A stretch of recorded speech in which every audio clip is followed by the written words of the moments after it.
अमेरिकी डॉलर में इस साल तेजी से गिरावट देखी जा रही है।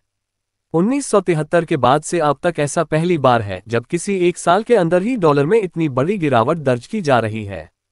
फिलहाल भारतीय रुपये के मुकाबले एक डॉलर की कीमत 85 रुपये है। 20 जून को ही रुपये की कीमत डॉलर के मुकाबले 86.60 थी। कई करेंसीज के मुकाबले इस साल की शुरुआत से अब तक डॉलर पहले की तुलना में 10% तक कमजोर हो गया है। यही नहीं, हालात ऐसे हो गए हैं कि अमेरिकी करेंसी में निवेश करने वाले लोग निकल जाना चाहते हैं। ऐसा इसलिए ताकि महंगाई के संकट में यदि बाजार में गिरावट आए तो नुकसान से बचा जा सके। अमेरिकी बाजार को समझने वालों का कहना है कि राष्ट्रपति डोनाल्ड ट्रंप की ट्रेड पॉलिसी के चलते स्थिति खराब हुई है।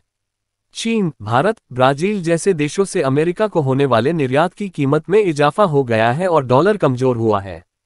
अब तक डॉलर को दुनिया की सबसे सुरक्षित करेंसी माना जाता रहा है। उसका ये रुतबा अब भी कायम है, लेकिन भरोसे में कमी आई है।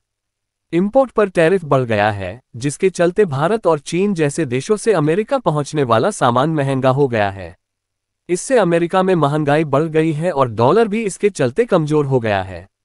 इस स्थिति से दूसरे देशों को इतनी परेशानी नहीं है जितनी अमेरिका के लोगों को ही हो रही है। स्थिति यह है कि अमेरिका में महंगाई बेतहाशा बढ़ने का डर है। ऐसा होगा तो ग्रोथ में भी कमी आएगी, निवेश लोग कम करेंगे और ज्यादा से ज्यादा पैसा लोग अपने पास सुरक्षित रखना चाहेंगे। एक समस्या यह है कि अमेरिकी बाजार की स्थिरता को लेकर भी निवेशकों में भरोसा कम हुआ है।